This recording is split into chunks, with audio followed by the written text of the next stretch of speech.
"Hey, what are you doing?" His voice was low but firm, cutting through the evening stillness. The teenagers turned. The boy in the cap, likely the leader, smirked. "Nothing, man. Just messing around." "What's it to you?" Russell stepped closer, his eyes fixed on the cat, struggling to break free. In the distance, a low rumble sounded, a train. Not a fast freight, but a slow local, still deadly to an animal on the tracks. "Untie it. Now," Russell said, his tone leaving no room for argument.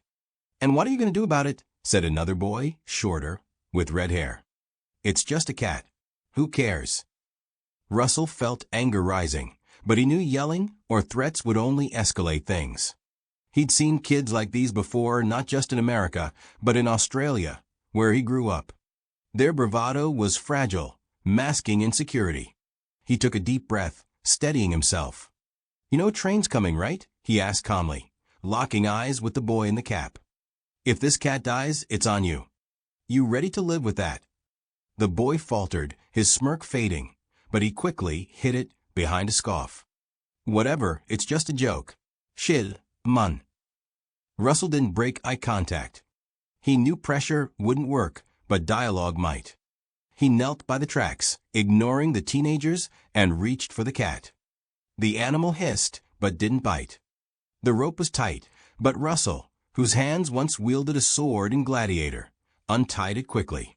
Freed, the cat darted to the side, but didn't flee, sitting nearby, trembling. The train's rumble grew louder. Russell stood, holding the rope, and faced the group. "You think this is funny," he said, his voice steady but piercing. "But what if it was your dog?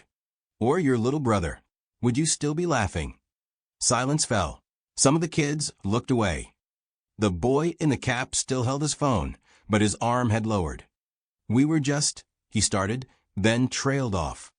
"You just didn't think," Russell continued. "But you've got a choice now. You can go home and forget this, or you can do something to make it right. Like helping me make sure this animal's okay." He nodded toward the cat, now licking its paw in the grass. The teenagers exchanged glances. A girl with long hair, who'd been silent until now, spoke softly. "I didn't think it was that serious. We were just fooling around." "I get it," Russell said, softening his tone. "But your actions have consequences. Always."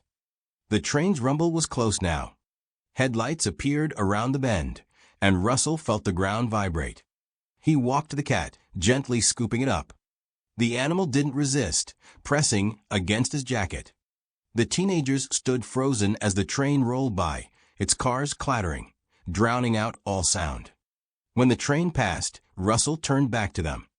"I'm taking him," he said, nodding at the cat. "But I want you to think about what happened. Not for me, for yourselves." He turned and walked away, the wizardry. The morning in Lancaster was crisp, with a light fog settling over the green hills. Russell Crowe sat at a wooden table in his rented apartment, sipping strong black coffee. Rusty, the cat he'd saved, lounged on the windowsill, basking in a weak ray of sunlight. His fur looked cleaner after a bath Russell had given him the night before, though it cost a few scratches. But the calm in the apartment was deceptive. Russell's mind was still on the events at the tracks. He couldn't shake the feeling that the incident wasn't just a teenage prank. The kids, their mocking smiles, their indifference to the animal suffering, it was a symptom of something deeper. Russell had seen it before, in big cities, small towns, even in himself when he was younger and thought the world revolved around him. But now, at 61, he knew indifference was a poison that slowly corroded communities. And Lancaster, with its charming streets and farmers' markets, was no exception. Russell opened his laptop and began researching local schools and youth programs. If he wanted to make a difference, he had to start with those kids. But how to reach them? Threats or lectures wouldn't work. He knew that much. He needed something to make them think for themselves. His thoughts were interrupted by a knock at the door. Russell raised an eyebrow. He wasn't expecting anyone. Opening the door, he saw the girl with long brown hair from the tracks, the one who'd quietly said she didn't think their joke was serious. Her name was Emily, he later learned. She stood nervously, fidgeting with the sleeve of her denim jacket, looking like she hadn't slept. Mr. Crowe. Her voice trembled. Can we talk? Russell gestured her inside. Emily perched on the edge of the couch, hands clasped on her knees. Rusty lifted his head, glanced at her, and dozed off again. I wanted to apologize, she began, eyes down. For yesterday. I didn't think it would go that far. We were just messing around. But when you took the cat, I thought about it all night. And I'm ashamed. Russell listened intently, his face calm, but his eyes piercing. I appreciate you coming, Emily, he said. But why are you here? Just to apologize, or is there more? She hesitated, gathering courage. I want you to talk to the others, she blurted. Brandon, Tyler, all of them. They're not as bad as they seem. They've got their own problems. And I think they'd listen to you. Especially Brandon. He's the one who tied the cat. Russell leaned back, considering. Brandon, the boy in the cap, the group's leader. Russell remembered his cocky smirk, but also the flicker of doubt when challenged. Maybe Emily was right, and there was more to him than teenage aggression. Why do you think they'd listen to me, he asked. I'm just some old guy who stuck his nose in their business. Emily gave a small smile. Well, you're Russell Crowe. They know who you are. Brandon even said he's seen Gladiator like 10 times. But it's not just that. You didn't yell or threaten us. You just made us feel dumb, but in a way that we figured out ourselves. Russell chuckled softly. It was the first time that day he felt something like hope. Okay, Emily, he said. I'll talk to them. But I need your help. You know them better than I do. She nodded, her eyes bright with determination. Later that evening, Russell stood by an old basketball court near the tracks. Emily had arranged a meeting, though she warned Brandon might not show. The court was run down, the hoop bent, paint peeling off the benches, the air thick with dust and dry grass. But it was where the kids hung out after school, away from adult eyes. Brandon did show, along with Tyler, the red-headed boy, and 2 others from their group. They stood with hands in pockets, wary. Emily lingered nearby, unsure if she'd done the right thing. So, what, you gonna turn us into the cops? Brandon spoke first, his tone defiant, but his eyes uncertain. Russell shook his head. If I wanted to turn you in, we wouldn't be talking here. I want to understand why you did it. And what you're going to do next. What's there to understand? Tyler muttered. It was a dumb prank. We didn't think the cat would die, or anything. But it could have, Russell said calmly. And you knew that. So why? Silence. Brandon looked away, kicking at the dirt. Finally, he mumbled, everything in this town sucks. School, parents, everything. We just wanted to do something. Something not boring. Russell nodded, as if agreeing. I get it. Life can feel like a trap, especially at 17. But you know what I've learned? Breaking things or hurting others doesn't fix it. It just makes you part of the same mess you're running from. Brandon's face flared. So what are we supposed to do? Sit around waiting for someone to tell us we're great? Nobody in this town cares what we think. Then make them care, Russell shot back. But not like yesterday. Do something that matters. Help someone. Build something. Show you're better than this. He pulled out a photo of Rusty, taken that morning, and showed it. This cat's alive because of me. But it could have been because of you, if you'd made a different choice. And you still can.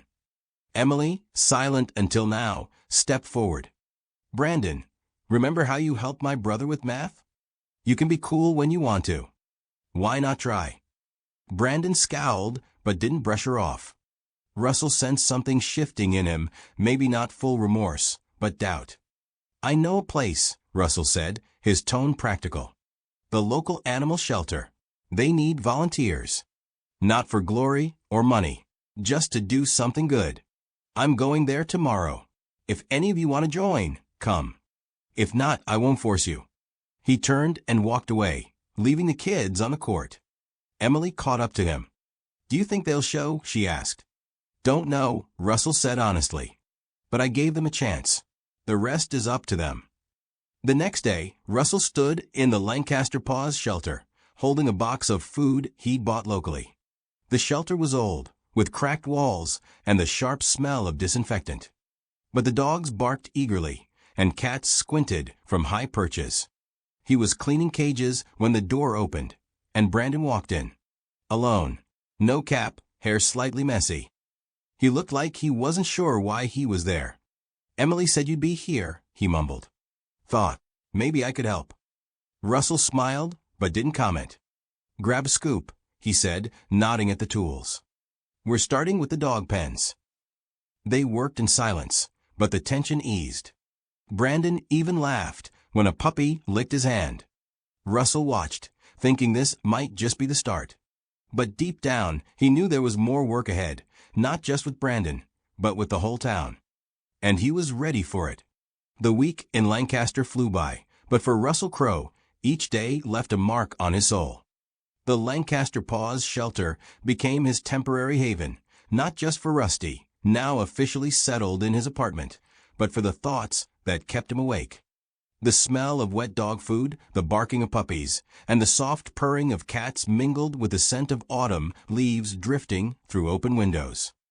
It was a place where reality laid bare, animals abandoned or rescued, and people trying to give them a second chance. Brandon returned to the shelter a few more times after that first day. At first he kept his distance, grumbling that this isn't his thing, but Russell noticed him smiling as he petted an old Labrador named Molly, who loved napping by his feet. Emily was there almost daily, helping with feeding and cleaning. Tyler and another boy, Caleb, showed up once, awkward but stayed when they saw Brandon scrubbing cages without complaint. Something in these kids was shifting, slowly, unevenly, but noticeably. Russell wasn't naive. He knew a few days at the shelter wouldn't fix everything built up over years. Anger at parents always working, frustration with a school that labeled them trouble, and the pressure of social media demanding they prove they're cool. But he also knew small steps mattered. Every clean cage, every petted animal, every moment they felt their work was needed was a seed that could grow. One evening, as the sun set, bathing the shelter in golden light, Russell sat on a bench outside, holding a cold coffee. Brandon emerged, wiping his hands on his jeans. His face was serious, no longer masked by the bravado he'd worn at the tracks. You know, he said, not looking at Russell, I thought this was stupid. Coming here, cleaning floors, feeding dogs. But it's not so bad. Molly, for instance. She looks at me like I'm somebody important. Russell nodded, hiding a smile. Because you are to her, Brandon. You gave her a reason to wag her tail. That's more than a lot of people can say. Brandon frowned, unsure how to take the compliment. I'm not saying I'm some saint now or anything, he muttered. But that cat, Rusty, I'm glad you took him. And that he didn't. You know. I know, Russell said quietly. And I'm glad you're here. They sat in silence. A dog barked inside, and a car rumbled past on the street. Brandon finally looked up. You're leaving soon, right? Back to Hollywood or wherever? Russell sighed. His time in Lancaster was indeed running out. Filming for a new movie started in 2 weeks, and his agent had sent a dozen reminders. Yeah, I'm leaving, he said. But I'm not disappearing. You know where to find me if you want to talk. Or if Molly wants a scratch. Brandon gave a small, genuine smile. The next day, Russell organized a small event at the shelter. He invited not just the kids, but a few locals introduced by the shelter's director, Mrs. Grace, a lively woman in her 60s with a voice that could drown out a train. She was thrilled with Russell's idea, an open house to attract more volunteers and maybe find homes for the animals. The shelter's front yard was decorated with balloons, tables set with cookies and lemonade. Local school kids drew posters saying, "Take a friend home." Brandon, Emily, Tyler, and Caleb helped walk dogs for visitors. Even Rusty, in a carrier by Russell's side, became the day's star. Kids reached to pet him, and adults teared up hearing his rescue story. But the pivotal moment came when Mrs. Grace gathered everyone on an improvised stage, a few crates covered with a tablecloth. She handed Russell the mic, but he, smiling, passed it to Brandon. "Say something," he said quietly. "They'll listen." Brandon looked ready to bolt, but Emily nudged him. He cleared his throat, and the crowd, about 50 people, from kids to retirees, went silent. Hi, he started, voice shaky. "I'm not great at this, but I know these animals. They deserve better. And I guess I wasn't the best person before. But working here, it's changed me. And I think we can all do something good. Not just for dogs or cats, but for our town." Silence. Then an older woman in a bright sweater started clapping. Others joined. Brandon flushed, but his eyes shone. Russell stood back, warmth spreading in his chest. It wasn't a triumph, not the end of the story, but it was real.